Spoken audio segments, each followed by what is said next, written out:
Poniendo, porfa, y les encargo que pongan sus celulares en silencio y abran sus Biblias, por favor, en Mateo capítulo 25, del 14 al 30, vamos a estudiar esta mañana. Mateo capítulo 25, de los versículos 14 al 30, vamos a estudiar en esta mañana. No voy a la lectura porque está largo y aparte pues el tiempo se me está yendo porque es corto. Entonces vamos a hablar acerca de la parábola de los talentos. Recordarán que los subtítulos que están colocados en la palabra del Señor no son inspirados originalmente en la palabra del Señor, sino que han sido subtítulos agregados posteriormente con el tiempo. Así que por lo menos nos da una idea. Claro, no es del todo completamente infalible en los títulos, porque a veces como que deja mucho que decir. Pero vaya, en esta ocasión sí, el subtítulo que está puesto, sí es correcto, es la parábola de los talentos. Antes de comenzar, es muy importante que entendamos lo que es la definición de la parábola para que realmente podamos entender el propósito de la parábola. La palabra parábola en su etimología es comparar una cosa con otra. Eso es, colocar una cosa con otra a fin de analizar en qué son realmente semejantes. Pero la semejanza en una parábola no se refiere a cosas externas o físicas, sino se refiere en cuanto a carácter, en cuanto a esencia o en cuanto a condición. Por ejemplo, ¿qué tiene que ver el comparar un celular con un bolígrafo? Físicamente nada, porque no se parecen en nada en absoluto una pluma y un teléfono. Pero si hablamos en esencia, en carácter o en condición, ambos son herramientas útiles para la persona. ¿Herramientas de qué? Bueno, pues puede ser herramientas de oficina. Si me llama mi patrón, pues respondo. Y si me pide anótalo, pues la anoto con la pluma. O sea, a fin de cuentas hay una esencia, hay una comparativa en ese sentido. Lo mismo con la cuestión de parábolas. Las parábolas, el Señor Jesucristo siempre utilizaba asuntos de la vida cotidiana para compararlo con ¿qué? Con algo que Él estaba enseñando en ese momento. Pero ¿con qué propósito? Con el propósito de iluminar o resaltar alguna enseñanza moral o espiritual. Pero en este caso, nuestro Señor no era una persona que vino a poner una moral ideal, sino algo más allá de lo moral, algo perfecto y algo hermoso. Entonces es importante que entendamos que las parábolas tienen con el propósito de hacer comparativas de esencia, de carácter, de condición, usando cuestiones de la vida cotidiana, comparándolo, en este caso Mateo, con el reino de los cielos. ¿Para qué? Hay un propósito que vamos a analizar. Y antes de comenzar vamos a iniciar con una oración. Gracias, Padre, porque eres bueno. Te rogamos, Señor mío, que sea tu Santo Espíritu quien ilumine nuestro entendimiento y haga los corazones sensibles a tu voz. Aquellos que estén en camino, no te ruego, Señor mío, que apresure sus pasos, sino que permitas que lleguen con bien para que unánimes podamos alabar, glorificar tu nombre y crecer en gracia y en el conocimiento de tu Hijo amado aquí en la iglesia. Gracias te damos en Cristo Jesús. Amén. Ok, entonces ya se entendió lo que viene siendo la parábola, su propósito. Si después tienen dudas, me lo dicen y con mucho gusto. Algo muy interesante con respecto a esta parábola es que esta parábola es única. ¿Única en qué sentido? Es la única mención que se hace. Solamente Mateo tiene esta parábola. Pero aunque es única en su mención, hay algo muy interesante. En Lucas capítulo 19, del versículo 11 al 27, tenemos una parábola que se llama la parábola de las minas. Y aunque las parábolas en sí son completamente diferentes, pero la esencia, el carácter, la condición es la misma. Hay un señor, hay siervos y hay algo que se les encomienda administrar y hay un propósito detrás de esa administración. Mientras que en Lucas hace mención de minas, en Mateo hace mención de talentos. Entonces, aunque son completamente diferentes esas dos parábolas, pero en esencia es lo mismo, es el mismo propósito. Y lo interesante, Mateo omite ciertos detalles que en Lucas sí menciona. Como por ejemplo, aquí en las parábolas de talentos, solamente menciona el reino de los cielos. Es lo que menciona. Pero si nos vamos a Lucas 19, comenzando con el versículo 11, dice ahí que oyendo estas cosas, Jesús dio una parábola acerca de Jerusalén, y dice ahí que los discípulos esperaban que el reino de Dios se manifestara inmediatamente. Aunque se exprese de forma diferente el versículo 11 con lo que dice Mateo acerca del reino de los cielos, es lo mismo. Eso es lo interesante. Lucas no hace la mención aquí del reino de los cielos, pero hace mención de que los discípulos estaban en la expectativa de que iniciara el reino de Dios. Pero Mateo hace mención del reino de los cielos. Y se van a preguntar, bueno, pues no te entiendo, ¿a qué quieres llegar con eso? Bueno, recordemos que Mateo, sus parábolas tienen un distintivo muy interesante. Y es que habla acerca del reino de los cielos. La mayoría de las parábolas, si no es que son todas, para no equivocarme, hablan acerca del reino de los cielos. Pero ¿qué es eso del reino de los cielos? Semanas atrás expliqué y estudiamos lo que viene siendo la parábola de la levadura. Y mencioné que el reino de los cielos es la sombra o el reflejo del reino de Cristo que estaba pronto a instalarse en ese momento. Por eso menciona Juan el Bautista y menciona en Cristo cuando llegó a los israelitas: señores, arrepiéntense, porque el reino de los cielos se ha acercado. Es decir, estaba algo inminente a suceder. Si Israel se hubiera realmente arrepentido de sus pecados y reconocido a Jesús como su rey y Mesías, en ese momento iniciaba el reino de Cristo. Lo que Dios les había prometido a los israelitas de que tendrían un reino perfecto y literal gobernado por un Mesías, estaba pronto a instalarse. Claro, conocemos la historia. Israel rechazó rotundamente a Jesucristo, no lo reconoció como rey y no lo reconoció como Mesías. Y por esa causa, el reino de los cielos está en espera, está en pausa. Va a reanudarse eso en los años de tribulación. Porque hoy en día, aunque tenemos la iglesia, el reino de los cielos como tal se ha convertido como en un reino espiritual, en el que si bien no estamos viendo un reino literalmente terrenal, pero tenemos a nuestro Señor Jesucristo como Rey y gobernante en nuestras vidas. Eso es lo interesante. Entonces el reino de los cielos era la sombra del reino de Cristo que estaba pronto a instalarse. Y siempre el Señor cuando habla las parábolas dice: el reino de los cielos es semejante a. Yo no estoy muy de acuerdo con esa traducción. Para mí la traducción correcta sería: esto es con respecto al reino de los cielos. Pero vaya, son cuestiones de traducción. Pero si vamos a hablar de parábolas, ¿qué tiene que ver una administración de talentos con el reino de los cielos? ¿Qué tiene que ver? ¿Cuál es la esencia? ¿Cuál es el carácter? ¿Cuál es realmente la condición que el Señor quiere aclarar en este punto? ¿Cuál es? Bueno, la mayoría de los predicadores, la mayoría, si no es que son todos, incluso lo puedes revisar en comentarios. Ayer estuve leyendo más o menos entre 11 y 10 comentaristas. Estuve leyendo.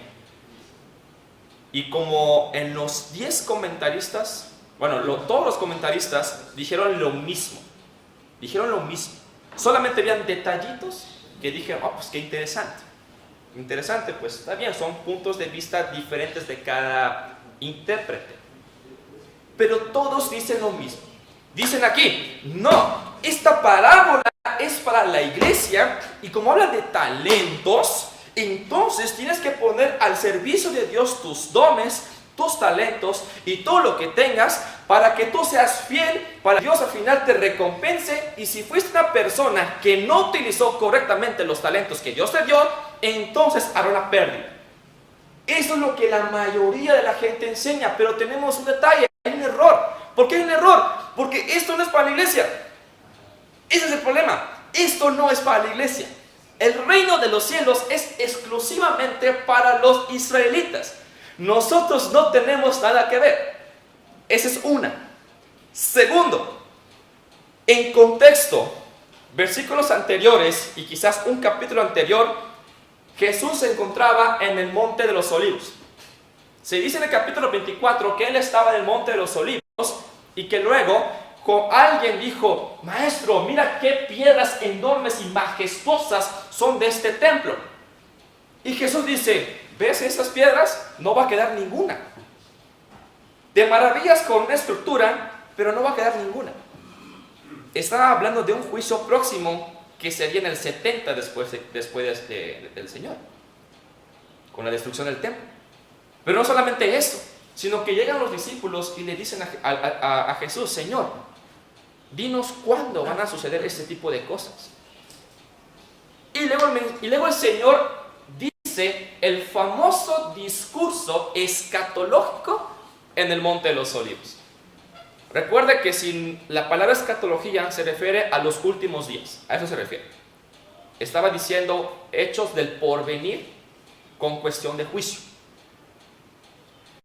El Señor Jesús estaba dando un discurso escatológico en el Monte de los Olivos a sus discípulos. En Marcos, si no me equivoco, es el capítulo, ¿dónde lo anoté?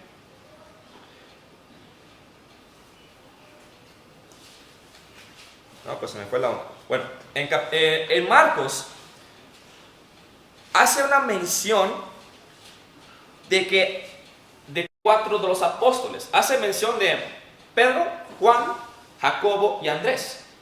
Si Jesús estaba enseñando a sus discípulos, pero en Marcos hace mención de esos 4 apóstoles, podríamos suponer que Jesús estaba enseñándoles algo muy importante a los apóstoles, solamente a ellos.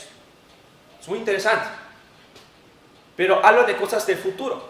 Y cuando habla de cosas del futuro, el Señor comienza a hablar acerca de su segunda venida. No hace mención del tiempo de la iglesia, solamente hace mención de la segunda venida.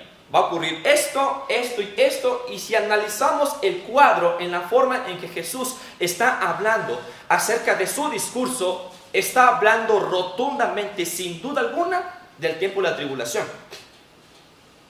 Y si habla acerca del tiempo de la tribulación, sabemos en las epístolas, gracias a Pablo, que la iglesia no va a estar en el tiempo de la tribulación. Y si la iglesia no va a estar en el tiempo de la tribulación, ¿qué nos hace pensar que esta parábola realmente es para la iglesia? Eso es uno. Segundo, el reino de los cielos no fue prometido a la iglesia. Es decir, a la iglesia no se le prometió. Se le prometió solamente a Israel. A la iglesia se le prometió reinar con Cristo. Algo muy superior y mejor. Y otra cosa, hay un juicio al final de esta parábola. El juicio es este, en versículo 30. Al siervo inútil, echadlo en las tinieblas de afuera, allí será el lloro y el crujir de dientes. Por lo general, en la mayoría de las parábolas que contiene esta cláusula de juicio, está referido a la gente que es injusta o incrédula. Si la iglesia es salva y si la iglesia no pierde su salvación de ninguna manera, entonces ¿cómo es que hay un juicio que le van a aplicar a la iglesia de que va a estar completamente excluido eternamente? Eso no cuadra en absoluto. Entonces vimos 3 cosas. Jesús estaba hablando directamente a sus discípulos, puntualmente a sus apóstoles. Luego el discurso escatológico habla con respecto al periodo de la tribulación y la iglesia no está en ese tiempo. Y luego habla de un juicio para los incrédulos, de que no van a entrar al reino, pero la iglesia ya habrá sido arrebatada. Entonces hay que analizar si no es para la iglesia esta parábola, si no habla en absoluto de los dones, de los talentos o de los recursos que el Señor me ha dado para usarlo para Dios, entonces ¿a qué se refiere? ¿Cuál es la esencia? ¿Cuál es realmente la condición o el carácter que realmente me quiere dar a entender esta parábola? Ese es el problema que muchos predicadores tienen. Ponen tanto énfasis en la palabra talento que se les olvida que talento aquí no significa tu habilidad, significa algo económico, significa dinero. Están olvidando eso realmente muchos predicadores. Voy a mencionarles 3 cosas que es muy importante tomar en cuenta y que lo tengan en mente. 3 cosas muy importantes que vamos a utilizar para llegar a la conclusión de qué es o qué significa esta parábola. Ponga atención. El primer punto o detalle. Bien, buen siervo y fiel. Primer detalle. Hay un elogio. Bien, buen siervo y fiel. Segundo, siervo malo y negligente. Siervo malo y negligente. Y tercero, échenlo en las tinieblas de afuera, porque allí será el lloro y el crujir de dientes. Son esos 3 detalles que debemos de poner atención. ¿Por qué? Porque eso nos va a ayudar a entender mejor acerca de la parábola. No ponga su atención en la palabra talentos, porque ya la mencioné. La palabra talento aquí que tenemos en la Biblia no se refiere a tu habilidad, habla acerca de dinero. Incluso la esencia que estamos viendo a simple vista en esta parábola habla acerca de una administración. Hay una administración de por medio. Y quizás te refieres, pues vamos a administrar entonces el dinero. O sea, otra vez volvemos a lo mismo. Vamos a administrar los recursos que el Señor nos ha dado. No, no es eso tampoco. Hay una administración de por medio. Hay algo más que solamente el dinero. Hay algo más que solamente los recursos que el Señor nos ha dado. Hay algo más.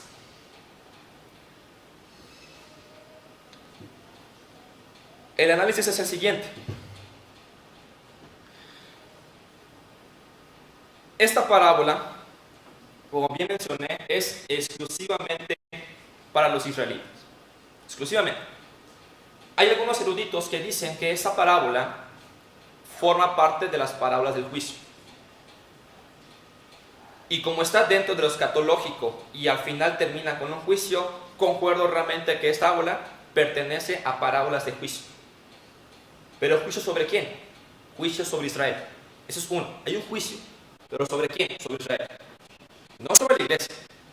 Sobre Israel.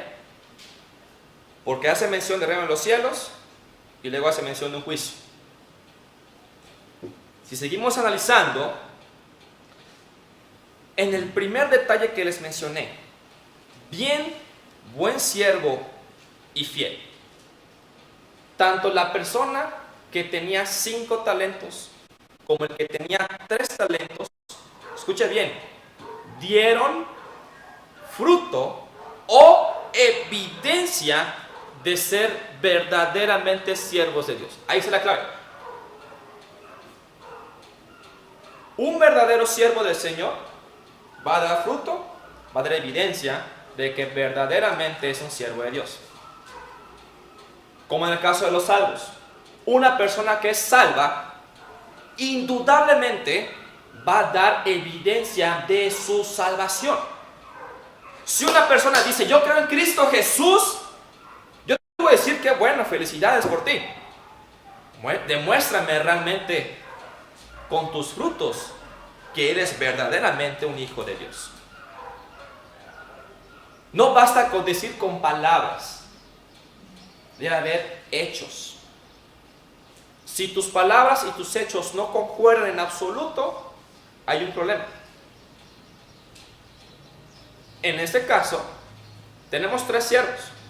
A uno se le dio 5, a uno se le dio 3, a otro se le dio 1. De esos 3 siervos, 2 siervos dieron evidencia de que verdaderamente eran siervos. Si nuestro Señor Jesús es nuestro amo, que Él nos compró, nosotros como sus siervos, como sus esclavos, debemos dar evidencia de que verdaderamente somos esclavos y siervos de Cristo Jesús. Tenemos que dar esa evidencia. No es nomás, Señor, sí creo en ti. No, Señor, creo en ti, pero dime, ¿qué hago? Haz esto. Y si lo haces realmente porque lo haces por amor a tu Señor, estás dando una evidencia de que eres un siervo verdadero del Señor. Es decir, un verdadero salvo. La invitación que se refiere pasa al gozo de tu Señor. Lo podemos ver en esos versículos. ¿Dónde están? Versículo 21 dice: y su Señor le dijo: bien, buen siervo y fiel.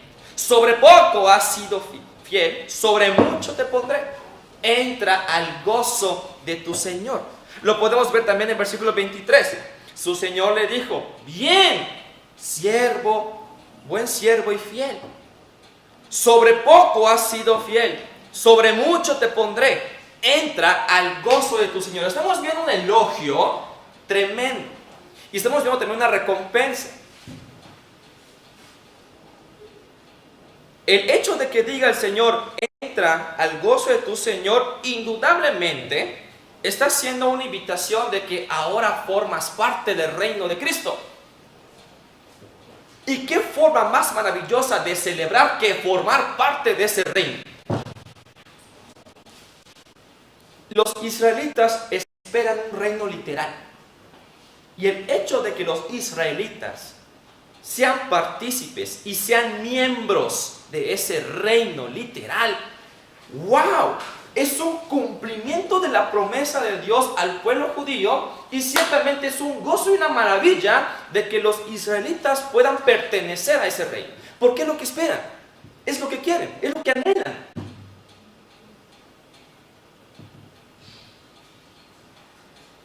Ahora, siervo malo y negligente.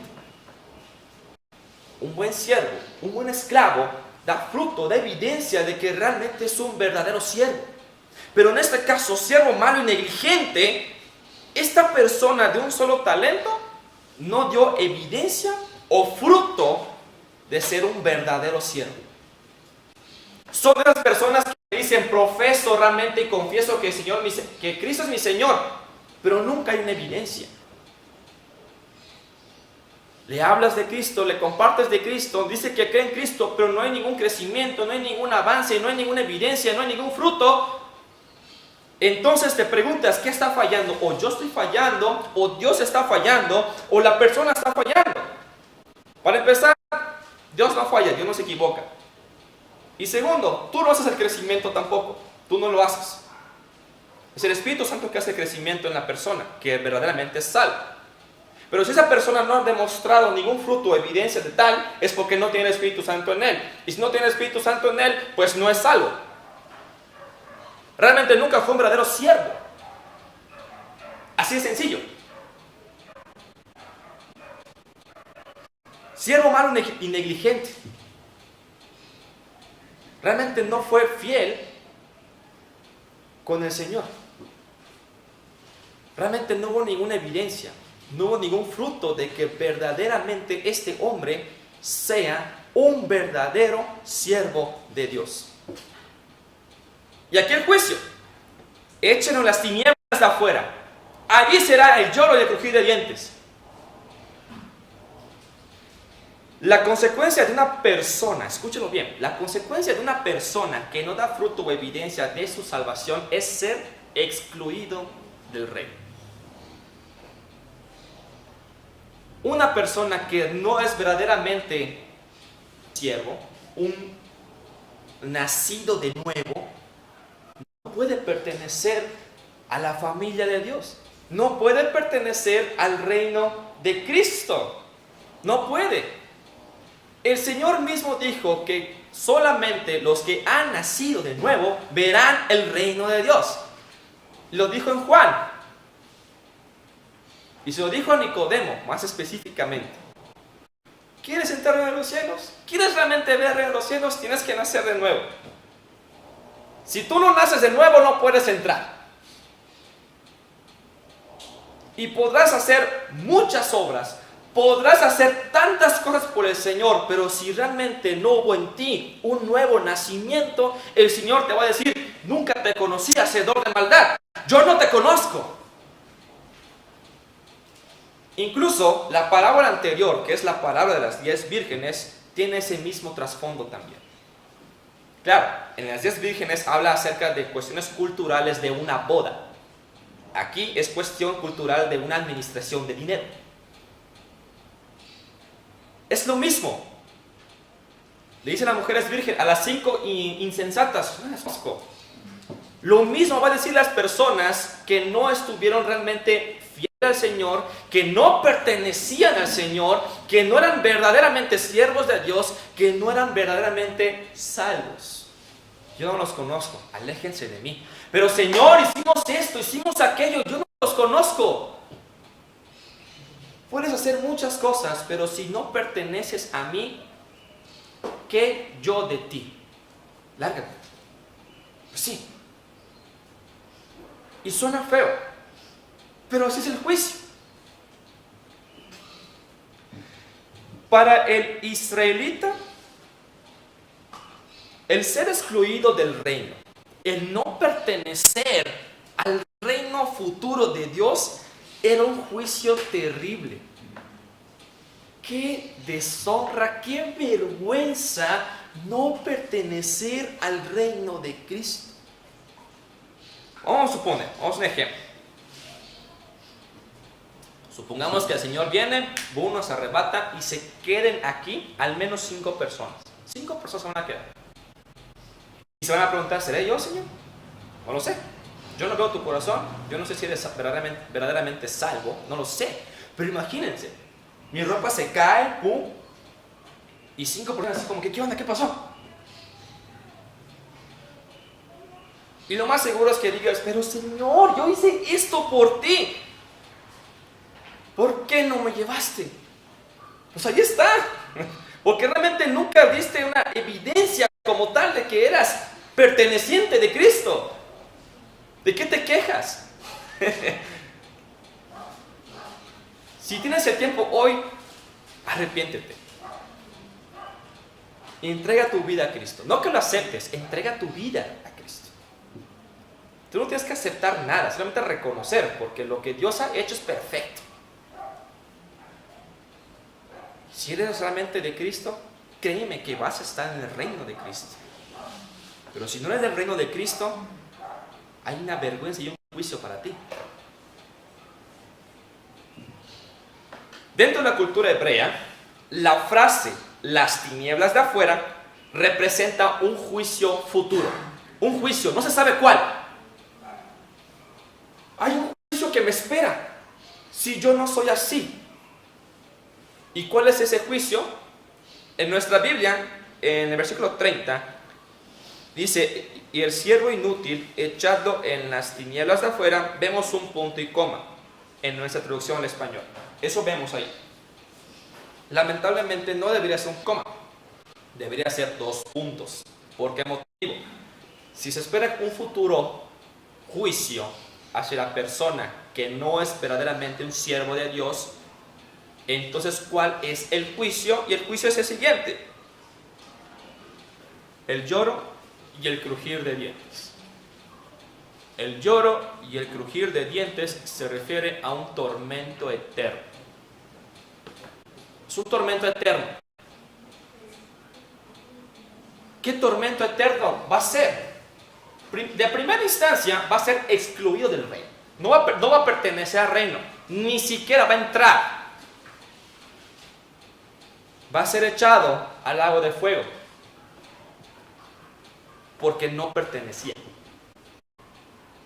El Señor Jesús mismo dijo, este es mi reino, de aquí no va a pasar nadie. Los que estén afuera van a ser enjuiciados. Incluso después de la palabra de los talentos, vemos que dice el juicio sobre las naciones. Eso es lo interesante. Va a haber un juicio entre las naciones. Va a haber naciones que verdaderamente fueron salvos, o verdaderamente que no fueron salvos, y pásenle. Pero si no hubo realmente una evidencia, una manifestación, un fruto de que realmente eres un siervo, un nacido de nuevo, vas a estar afuera de ese reino. ¿Quieres realmente estar en el reino? Tienes que realmente dar evidencia y fruto de que realmente perteneces tú a ese reino. Esa es la esencia de la parábola. No tiene nada que ver con los talentos, con los dones y con los recursos. Tiene que ver con el hecho de dar fruto y evidencia de que soy un verdaderamente siervo de Dios. Los primeros dos siervos dieron evidencia de que son siervos de Dios. Y por eso elogio. Bien, buen siervo y fiel. Sobre poco has sido fiel, sobre mucho te pondré. Ven y entra al gozo de tu Señor. Siervo malo y negligente. ¿Y saben qué es lo curioso? ¿Dónde está? En el versículo 24 dice, pero llegando también el que había recibido un talento, dijo, Señor, te conocía que eres hombre duro, que ciegas donde no sembraste y que recoges donde no esparciste, por lo cual tuve miedo y fui y escondí tu talento en la tierra. Aquí tienes lo que es tuyo. Lo interesante es que la gente se excusa. En vez de que la gente haga lo que tiene que hacer, ponen 1001 pretextos para no hacer. Ese es uno.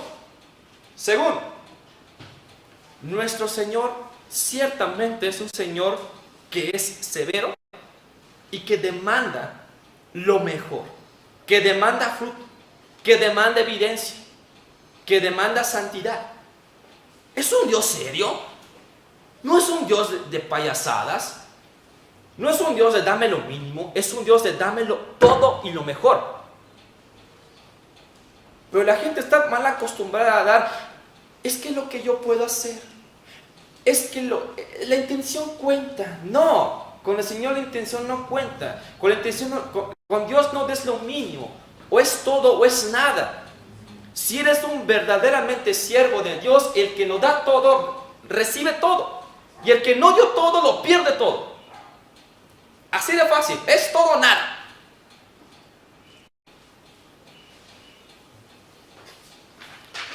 Ahora que la parábola tiene más sentido porque es para los israelitas, escúchelo bien, es para los israelitas. Repito, israelitas, es para ellos. Habla con respecto a tiempo escatológico en el tiempo de la tribulación. El Señor vendrá y va a decir, bien, vamos a ver quién de todos los israelitas verdaderamente son siervos míos. ¿Quiénes realmente dieron evidencia de que son verdaderamente salvos? Y los que fueron verdaderamente salvos, pasen al reino. Pasen. Y los que no, tantito, aguántame. Cierro la cadena, tú no puedes entrar. Porque no estoy. Porque no dieron evidencia realmente de que son siervos de Dios. No estoy, No dieron evidencia de que realmente no son siervos de Dios. Y por ese Señor, échenla fuera en las tinieblas, no pertenece a este reino. Ahí será el lloro y el crujir de dientes. Si queremos hacer una aplicación para la iglesia, es sencillo. Tienes que dar evidencia y fruto de que realmente eres un verdadero salvo. Sencillo. Si no eres un verdaderamente salvo, no vas a entrar al reino y no vas a gobernar con Cristo. Sencillo. El tiempo es hoy. El tiempo no es mañana, el tiempo no es después, el tiempo es ahora. Si tú reconoces que realmente algo no estás haciendo bien, ponte a cuentas con el Señor y ríndete ante Cristo Jesús, reconociéndolo como tu Señor y Salvador, y da fruto, da evidencia de que realmente eres un siervo de Cristo. Vamos a orar. Gracias, Padre, por tu mensaje en esta mañana. Gracias, Señor mío, porque no hay nadie como tú que haga las cosas tan bellas y maravillosas. Señor mío, aquellos que en su corazón se estén poniendo a cuentas contigo, si realmente es una petición, una oración genuina, honesta, te ruego, Señor mío, que pongas atención en sus palabras y hagas en esas personas el nuevo nacimiento, la evidencia y el fruto de que realmente son hijos y son tuyos. Gracias te doy en Cristo Jesús. Amén y amén.